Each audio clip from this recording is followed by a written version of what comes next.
ਸੋ ਇਹ ਦੋ ਫਲਾਈਟ ਜਿਹੜੀਆਂ ਨੇ ਇਹ ਕੈਨੇਡਾ ਨੂੰ ਅੰਮ੍ਰਿਤਸਰ ਦੇ ਨਾਲ ਜੋੜਨਗੀਆਂ, ਟੋਰਾਂਟੋ ਔਰ ਵੈਨਕੂਵਰ ਨੂੰ। ਅੰਮ੍ਰਿਤਸਰ 에ਅਰਪੋਰਟ ਵਾਸਤੇ ਵੀ ਲਾਭਦਾਇਕ ਹੋਊਗਾ। ਜਿਹੜੇ ਸਾਡੇ ਪੰਜਾਬੀ ਭਰਾ ਉੱਥੇ ਨੇ ਬਹੁਤ ਲੰਬੇ ਸਮੇਂ ਦੇ, ਜਿਨ੍ਹਾਂ ਨੂੰ ਦਰਬਾਰ ਸਾਹਿਬ ਆਉਣਾ ਲੋਚਦੇ ਨੇ, ਗੁਰੂ ਨਗਰੀ 'ਚ ਆਉਣਾ ਲੋਚਦੇ ਨੇ, ਉਹਨਾਂ ਵਾਸਤੇ ਵੱਡਾ ਲਾਭ ਹੋਊਗਾ।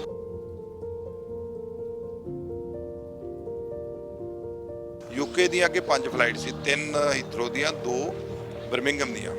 ਹੁਣ 4 ਹੀਥਰੋ ਦੀਆਂ ਤੇ 4 ਬਰਮਿੰਘਮ ਦੀਆਂ ਵਿੰਟਰ 'ਚ ਹੋਣੀਆਂ ਸ਼ੁਰੂ ਹੋ ਜਾਣੀਆਂ ਨੇ।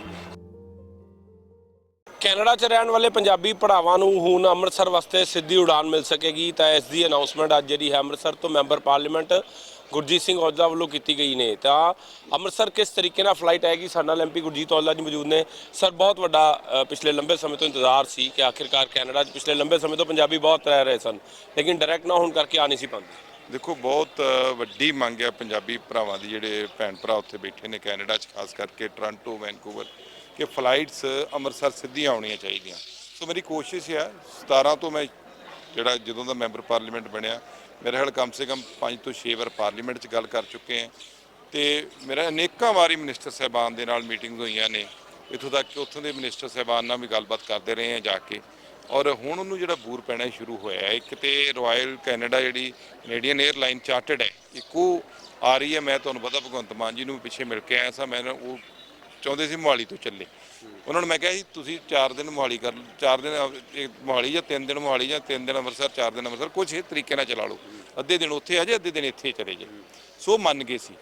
ਸੋ ਇੱਕ ਤੇ ਉਹ ਫਲਾਈਟ ਜਿਹੜੀ ਹੈ ਉਹ ਮਤਲਬ ਆਉਣ ਵਾਲੇ ਦਿਨਾਂ 'ਚ ਤੁਹਾਨੂੰ ਉਹਦਾ ਸਾਰਾ ਡਾਟਾ ਮਿਲ ਜਾਏਗਾ। ਇੱਕ 에ਅਰ ਇੰਡੀਆ ਵੀ ਅੰਮ੍ਰਿਤਸਰ ਤੋਂ ਜਿਹੜੀ ਚਲਾਉਣ ਦੀ ਹੈ, ਉਹਦੀਆਂ ਕੋਸ਼ਿਸ਼ਾਂ ਜਿਹੜੀਆਂ ਤਕਰੀਬਨ ਕਾਫੀ ਹੱਦ ਤੱਕ ਲਾਗੇ ਚਲੇ ਗਈਆਂ ਨੇ। ਮੇਰਾ ਖਿਆਲ ਆ ਵਿੰਟਰ ਸੀਜ਼ਨ ਦੇ ਵਿੱਚ ਉਹਦੀ ਵੀ ਫਲਾਈਟ ਆਪਾਂ ਨੂੰ ਮਿਲ ਸਕਦੀ ਹੈ। ਸੋ ਇਹ ਦੋ ਫਲਾਈਟ ਜਿਹੜੀਆਂ ਨੇ ਇਹ ਕੈਨੇਡਾ ਨੂੰ ਅੰਮ੍ਰਿਤਸਰ ਦੇ ਨਾਲ ਜੋੜਨਗੀਆਂ, ਟੋਰਾਂਟੋ ਔਰ ਵੈਨਕੂਵਰ ਨੂੰ। ਸਰ, ਇਹ ਕਿੰਨੇ ਦਿਨ ਦੀ ਉਡਾਨ ਹੋਏਗੀ ਜਿਹੜੀ ਕੈਨੇਡਾ ਤੋਂ ਸ਼ੁਰੂ ਹੋ ਰਹੀ ਹੈ 에ਅਰ ਇੰਡੀਆ ਦੀ? ਇਹਦਾ ਨਾ ਹੁਣ ਇਸ ਐਕਸਰਸਾਈਜ਼ ਸ਼ੁਰੂ ਹੋ ਗਈ ਹੈ ਤੇ ਅਸੀਂ ਤਾਂ ਹਫਤੇ ਦੀ ਉਹ ਕਹਾਂਗੇ ਕਿ ਹਫਤਾ ਪੂਰਾ ਲਗਾਤਾਰ ਚੱਲਣੀ ਚਾਹੀਦੀ ਹੈ। ਪਰ ਹੁਣ ਇਹ ਜੇ ਕੀ ਇਹਨਾਂ ਦਾ ਪਲਾਨ ਬਣਦਾ ਹੈ 에ਅਰਲਾਈਨ ਦਾ, ਆਉਣ ਵਾਲੇ ਦਿਨਾਂ ਦੇ ਵਿੱਚ ਮੇਰਾ 15-20 ਦਿਨ ਦੇ ਵਿੱਚ ਇਹ ਗੱਲ ਕਲੀਅਰ ਹੋ ਜਾਏਗੀ। ਤੇ ਸਰ, ਇਹ ਅੰਮ੍ਰਿਤਸਰ 에ਅਰਪੋਰਟ ਵਾਸਤੇ ਕਿੰਨਾ ਕੁ ਲਾਭਦਾਇਕ ਹੋਏਗਾ ਅਗਰ ਇਸ ਤਰ੍ਹਾਂ ਕੈਨੇਡਾ ਤੋਂ ਸਿੱਧੀ ਉਡਾਨ ਸ਼ੁਰੂ ਹੁੰਦੀ ਹੈ?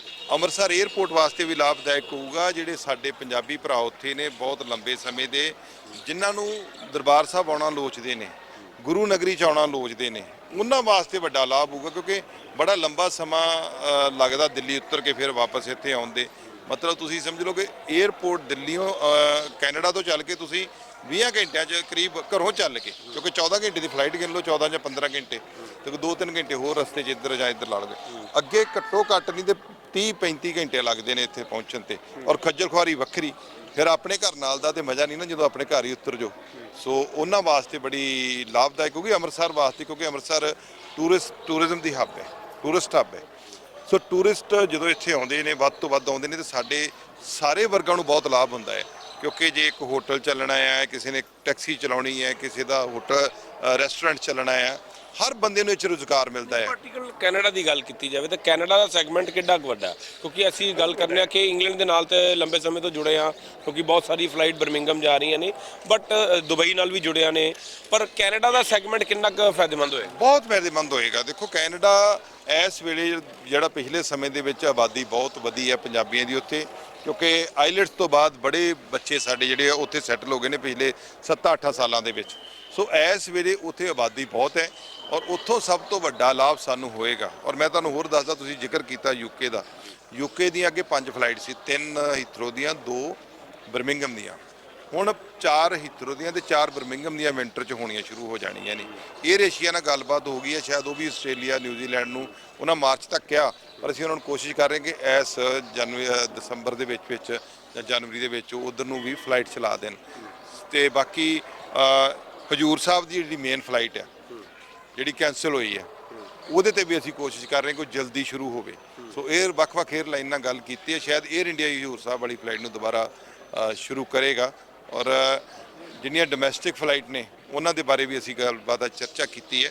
ਔਰ ਸਭ ਤੋਂ ਵੱਡੀ ਗੱਲ ਕਿ G20 ਸੰਮੇਲਨ ਜਿਹੜਾ ਹੋ ਰਿਹਾ, ਉਹਨੂੰ ਲੈ ਕੇ ਵੀ ਸਾਰੀ ਚਰਚਾ ਕੀਤੀ ਕਿ ਅਸੀਂ ਕਿਸ ਤਰੀਕੇ ਦੇ ਨਾਲ ਉਹਨਾਂ ਦਾ ਵੈਲਕਮ ਕਰਨਾ, ਕਿਸ ਤਰੀਕੇ, ਕਿਹੜਾ ਇਨਫਰਾਸਟ੍ਰਕਚਰ ਸਾਨੂੰ ਚਾਹੀਦਾ, ਕੋਈ ਡਿਸਟ੍ਰਿਕਟ ਤੋਂ ਚਾਹੀਦਾ, ਕੋਈ ਸਟੇਟ ਤੋਂ ਚਾਹੀਦਾ, ਜਾਂ ਕੋਈ ਸੈਂਟਰ ਤੋਂ ਚਾਹੀਦਾ, ਉਹ ਸਾਰੀ ਜਿਹੜੀ ਅੱਜ ਮੀਟਿੰਗ ਹੈ ਉਹਦੇ 'ਤੇ ਚਰਚਾ ਹੋਈ ਹੈ। ਸਰ ਯੂਐਸ ਨੂੰ ਨਾਲ ਜੁੜਿਆ ਜਾ ਸਕਦਾ, ਅਗਰ ਕੈਨੇਡਾ ਨਾਲ ਜੁੜਦਾ ਤਾਂ ਯੂਐਸ ਇੱਕ ਵੱਡਾ ਇੱਕ ਜਿਹੜਾ ਫੈਕਟਰ ਉਹ ਵੀ ਸੈਗਮੈਂਟ ਵੱਡਾ। ਉਹਦੇ ਨਾਲ ਕੀ ਹੁੰਦਾ ਕਿ ਜਿਵੇਂ ਜਿਹੜਾ ਇੱਕ ਸਟਾਰ ਅਲਾਈਅੰਸ ਹੈ, 에ਅਰ ਇੰਡੀਆ ਉਹਦਾ ਪਾਰਟਨਰ ਹੈ, 에ਅਰ ਕੈਨੇਡਾ ਵੀ ਉਹਦਾ ਪਾਰਟਨਰ ਹੈ, ਕੁਛ ਮੇਰਾ ਖਿਆਲ ਅਮਰੀਕਨ 에ਅਰਲਾਈਨ ਵੀ ਉਹਦੀਆਂ ਮੈਂਬਰ ਨੇ ਸਟਾਰ ਅਲਾਈਅੰਸ ਦੇ। ਜਿਹੜੇ ਉਹਦੇ ਮੈਂਬਰ ਨੇ ਉਹ ਫਿਰ ਫਲਾਈਟਸ ਉੱਥੋਂ ਵੀ ਜਿਵੇਂ ਇਹ ਟੋਰਾਂਟੋ ਜਾਏਗੀ ਤੇ ਨਿਊਯਾਰਕ ਹੋ ਗਿਆ, ਵਾਸ਼ਿੰਗਟਨ ਹੋ ਗਿਆ, ਇਹ ਸਾਰੇ ਲੋਕ ਟੋਰਾਂਟੋ ਤੋਂ ਆ ਕੇ ਦੁਬਾਰਾ ਇੱਥੋਂ ਫਲਾਈਟ ਇੱਧਰ ਨੂੰ ਕਰ ਸਕਦੇ ਨੇ, ਕਿਉਂਕਿ ਉਹ ਟ੍ਰਾਂਜ਼ਿਟ ਹੱਬ ਹੈਗੇ ਨੇ ਟੋਰਾਂਟੋ। ਸੋ ਉਹਦਾ ਲਾਭ ਅਮਰੀਕਾ ਬੈਠੇ ਜਿਹੜੇ ਖਾਸ ਕਰ ਨਿਊਯਾਰਕ, ਜੇ ਟੋਰਾਂਟੋ ਹੋਏਗੀ ਨਿਊਯਾਰਕ ਵਾਲਿਆਂ ਨੂੰ, ਜੇ ਵੈਨਕੂਵਰ ਹੁੰਦੀ ਹੈ ਤੇ ਐਲਏ ਸੈਟਲ, ਉਸ ਏਰੀਆ ਨੂੰ ਉੱਪਰ ਵਾਲੇ ਏਰੀਆ ਨੂੰ ਸਾਰਿਆਂ ਨੂੰ ਫਾਇਦਾ ਹੋਊਗਾ। ਇਹ ਟੋਰਾਂਟੋ ਤੋਂ ਸ਼ੁਰੂ ਹੋਣ ਜਾ ਰਹੀ ਹੈ ਕਿ ਵੈਂਕੂਵਰ ਤੋਂ, ਕਿੱਧਰੋਂ ਸ਼ੁਰੂ ਹੋ ਰਹੀ ਹੈ? ਟੋਰਾਂਟੋ ਤੋਂ ਹੋਏਗੀ, ਪਹਿਲੀ ਟੋਰਾਂਟੋ ਤੋਂ ਹੋਏਗੀ। ਵੈਨਕੂਵਰ ਦਾ ਵੀ ਅਸੀਂ ਦੇਖੋ, ਇਹ ਜਦੋਂ ਚਾਰਟਰਡ ਫਲਾਈਟ ਜਿਹੜੀ ਆ ਉਹ ਤੇ ਸ਼ਾਇਦ ਵੈਨਕੂਵਰ ਟੋਰਾਂਟੋ ਵੀ ਚੱਲੇਗੀ, ਪਰ ਜਿਹੜੀ 에ਅਰ ਇੰਡੀਆ ਟੋਰਾਂਟੋ ਤੋਂ ਹੋਏਗੀ। ਸਰ ਇਹਦੇ ਕਿੰਨਾ ਕੁ ਰਨ ਟਾਈਮ ਦਾ ਫਰਕ ਪੈਗਾ? ਕੋਈ ਸਰ ਤੁਸੀਂ ਦੱਸਿਆ 20-25 ਘੰਟੇ ਪਹਿਲੇ ਲੱਗਦੇ ਸੀ, ਇਹਦੇ 'ਚ ਕਿੰਨੀ ਦੇਰ ਹੈ? ਇਹ ਤੁਸੀਂ ਕਹ ਲਓ ਕਿ 14 ਤੋਂ 15 ਘੰਟੇ ਦੀ ਫਲਾਈਟ ਹੋਏਗੀ। ਉਹਦੇ ਵਿੱਚ ਤੁਸੀਂ 2 ਘੰਟੇ ਜੋ ਉੱਥੇ 에ਅਰਪੋਰਟ ਤੇ ਪਹਿਲਾਂ ਹੁੰਦੇ, ਜਿੱਥੇ ਘੰਟਾ ਇੱਥੇ ਨਿਕਲਣ ਤੇ ਲਾ ਲਓ, 3 ਘੰਟੇ ਇਹ ਐਡ ਕਰ ਲਓ, 17 ਘੰਟੇ। ਤੇ ਵੈਸੇ ਤੁਹਾਨੂੰ ਜਿਹੜੀ ਖੱਜਲ ਖੁਆਰੀ ਸੀ ਉਹ ਕਰੀਬ 35 ਤੋਂ 40 ਘੰਟੇ ਹੋ ਜਾਂਦੇ ਸੀ ਘਰੋਂ ਚੱਲ ਕੇ, ਸੌਦੇ ਤੋਂ ਵੀ ਘੱਟ ਟਾਈਮ ਲੱਗੇਗਾ। ਤਾਂ ਅੰਮ੍ਰਿਤਸਰ ਨੂੰ ਕਿੰਨਾ ਬੈਨੀਫਿਟ ਸਮਝਦੇ ਹੋ ਅਗਰ ਇਹ ਫਲਾਈਟ ਦੇ ਸ਼ੁਰੂ ਹੁੰਦੀ ਹੈ? ਅੰਮ੍ਰਿਤਸਰ ਦੇ ਵੇਖੋ ਸਾਰੀ ਇੰਡਸਟਰੀ, ਜਿਹੜੀ ਸਾਡੀ ਹੋਟਲ ਇੰਡਸਟਰੀ ਹੈ, ਜਿਹੜੀ ਟੂਰਿਜ਼ਮ ਦੇ ਨਾਲ ਸੰਬੰਧ ਰੱਖਦੀ ਜਿੰਨੀ ਵੀ ਇੰਡਸਟਰੀ ਹੈ, ਚਾਹੇ ਟੈਕਸੀ ਵਾਲਾ ਹੈ, ਚਾਹੇ ਰਿਕਸ਼ੇ ਵਾਲਾ ਆ, ਚਾਹੇ ਕੋਈ ਦੁਕਾਨਦਾਰ ਹੈ, ਕਿਉਂਕਿ ਜਿਹੜਾ ਵੀ ਕੋਈ ਟੂਰਿਸਟ ਆਉਂਦਾ ਹੈ ਉਹ ਇੱਥੇ 2-4 ਲੱਖ ਰੁਪਈਆ ਖਰਚ ਕੇ ਜਾਂਦਾ ਹੀ ਆ, 1-2 ਲੱਖ। ਸੋ ਅੰਮ੍ਰਿਤਸਰ ਦੀ ਇਕਨੋਮੀ ਦੇ ਵਿੱਚ ਵਾਧਾ ਹੋਏਗਾ। ਤੇ ਇਹਦੇ ਵਾਸਤੇ ਮਿਨਿਸਟਰੀ ਕੋਲ ਅਪਰੂਵਲ ਸਾਰੀਆਂ ਹੋ ਚੁੱਕੀਆਂ ਸਰ ਇਹਦੇ ਵਿੱਚ? ਬਿਲਕੁਲ ਉਹ ਬਸ ਉਹੀ ਐਂਡ ਦੇ ਮੋੜ ਦੇ ਉੱਤੇ ਹੈ, ਦੇਖੋ ਪ੍ਰਮਾਤਮਾ ਕਦੋਂ ਤੱਕ ਕਰ ਦਿੰਦਾ ਹੈ। G20 ਸੰਮੇਲਨ ਫਾਈਨਲ ਹੋ ਚੁੱਕਾ ਕਿ ਇੱਥੇ ਹੋਏਗਾ ਜੀ? ਬਿਲਕੁਲ ਤੁਹਾਡੇ ਸਾਹਮਣੇ ਸੀਐਮ ਸਾਹਿਬ ਦੀ ਵੀ ਅਨਾਉਂਸਮੈਂਟ ਹੋਈ ਹੈ। ਕੱਲ ਇੱਥੇ ਸਾਡਾ ਜਿਹੜਾ ਫਲਾਈਂਗ ਕਲੱਬ ਹੈ ਉਹਨਾਂ ਨਾਲ ਵੀ ਮੀਟਿੰਗ ਇੱਥੇ ਹੋਈ ਹੈ, ਜਿਹੜੀ ਸਟੇਟ ਵੱਲੋਂ ਉਹਨਾਂ ਦੇ ਆਫੀਸ਼ੀਅਲ ਆਏ ਸੀ। ਬਾਕੀ ਹੁਣ ਆਫੀਸ਼ੀਅਲੀ ਅਸੀਂ ਉਹਨਾਂ ਨੂੰ ਕਹਿਣਾ ਕਿ ਸਾਨੂੰ ਵੀ ਇੱਥੇ ਲੈਟਰ ਭੇਜੋ 에ਅਰਪੋਰਟ ਤੇ, ਅਸੀਂ ਆਪਣੀਆਂ ਤਿਆਰੀਆਂ ਸ਼ੁਰੂ ਕਰੀਏ। ਪਰ ਅਸੀਂ ਅਨਆਫੀਸ਼ੀਅਲੀ ਤਿਆਰੀਆਂ ਆਪਣੀਆਂ ਸ਼ੁਰੂ ਕਰ ਦਿੱਤੀਆਂ ਨੇ। ਪਰ ਕੈਨੇਡਾ ਦਾ ਤੋਹਫਾ ਇਸ ਸਾਲ ਮਿਲਦਾ ਲਾਜ਼ਮੀ ਲੱਗਦਾ ਮਿਲ ਜਾਊਗਾ? ਤੈਅ ਹੈ, ਮੈਨੂੰ ਪ੍ਰਮਾਤਮਾ ਤੇ ਵਿਸ਼ਵਾਸ ਹੈ ਔਰ ਗੁਰੂ ਰਾਮਦਾਸ ਜੀ ਤੇ ਕਿ ਉਹ ਹੋਏਗਾ ਜ਼ਰੂਰ। ਔਰ ਕਾਫੀ ਹੱਦ ਤੱਕ ਚਲੇ ਗਿਆ, ਬਸ ਹੁਣ ਪਰਮਿਸ਼ਨਾਂ ਬਾਕੀ ਆ ਜਾਣ ਔਰ ਸਲੋਟ ਕਲੀਅਰ ਹੋ ਜਾਣ ਤੇ ਫਿਰ ਉਹਦੀ ਦਿੱਕਤ ਆਂਦੀ ਕਿ ਜ਼ਿੰਮੇਵਾਰੀ ਤੁਸੀਂ ਚੁੱਕਦੇ ਹੋ ਹਰ ਤਰ੍ਹਾਂ ਦੀ ਪਰਮਿਸ਼ਨ ਸੈਂਟਰ ਤੋਂ ਕਰਾਉਣ ਵਾਸਤੇ? ਦਿੱਕਤ ਨਹੀਂ ਕੋਈ ਆਉਣੀ, ਕਿਉਂਕਿ ਸਾਡੇ ਕੋਲ ਸਲੋਟ ਬਹੁਤ ਨੇ ਤੇ ਕੈਨੇਡਾ ਦੇ ਸਲੋਟ ਉਧਰੋਂ ਮਿਲ ਜਾਣੇ ਨੇ। ਦਿੱਕਤ ਇਹਦੇ 'ਚ ਕਾਹਦੀ ਆਉਣੀ ਹੈ?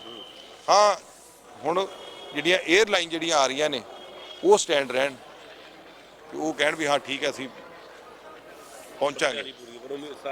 ਹਾਂ ਤਿਆਰ ਹੋ ਚੁੱਕਾ ਇਹਦਾ? ਬਿਲਕੁਲ ਕੋਈ ਕਮੀ ਨਹੀਂ। ਸ਼ੁਕਰੀਆ। ਤਾਂ ਐਸਐਨ ਸਾਂਸਦ ਗੁਰਜੀਤ ਸਿੰਘ ਔਜਲਾ, ਤੇ ਤੁਹਾਨੂੰ ਦੱਸਣਾ ਚਾਹਾਂਗੇ 에ਅਰਪੋਰਟ ਨੂੰ ਹੁਣ ਇੱਕ ਵੱਡੀ ਉਡਾਨ ਮਿਲਣ ਜਾ ਰਹੀ ਹੈ। ਤਾਂ ਕੈਨੇਡਾ ਨਾਲ ਸਿੱਧਾ ਅੰਮ੍ਰਿਤਸਰ ਦਾ 에ਅਰਪੋਰਟ ਜੁੜੇਗਾ, ਕਿਉਂਕਿ ਪਹਿਲਾਂ ਕੈਨੇਡਾ ਦਿੱਲੀ ਦੇ ਮਾਧਿਅਮ ਨਾਲ ਜੁੜਦਾ ਸੀ, ਕਿਉਂਕਿ ਦਿੱਲੀ ਪਹਿਲੇ ਲੋਕ ਆਉਂਦੇ ਸਨ ਤੇ ਉਸ ਤੋਂ ਬਾਅਦ ਜਿਹੜਾ ਹੈ ਪੰਜਾਬ ਦੀ ਧਰਤੀ ਤੇ ਆਉਂਦੇ ਸਨ। ਲੇਕਿਨ ਹੁਣ ਜਿਹੜਾ ਸਿੱਧੇ ਤੌਰ ਦੇ ਉੱਤੇ ਲੋਕ ਕੈਨੇਡਾ ਦੇ ਸਿੱਧੀ ਉਡਾਨ ਭਰ ਸਕਣਗੇ, ਕਿਉਂਕਿ ਕੈਨੇਡਾ ਨਾਲ ਸਿੱਧੀ ਜਿਹੜੀ ਨਵੀਂ ਫਲਾਈਟ ਸ਼ੁਰੂ ਹੋਣ ਜਾ ਰਹੀ ਹੈ। 에ਅਰ ਇੰਡੀਆ ਦੀ ਫਲਾਈਟ ਹੋਏਗੀ।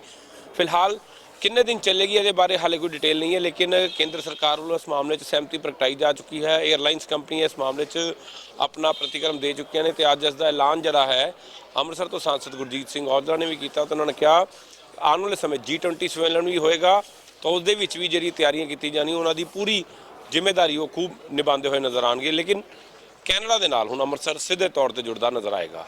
ਕੈਮਰਾਮੈਨ ਅਜੇ ਦੇ ਨਾਲ ਸੁਮਿਤ ਖੰਨਾ, ਗ੍ਰੇਟ ਪੰਜਾਬ TV, ਅੰਮ੍ਰਿਤਸਰ।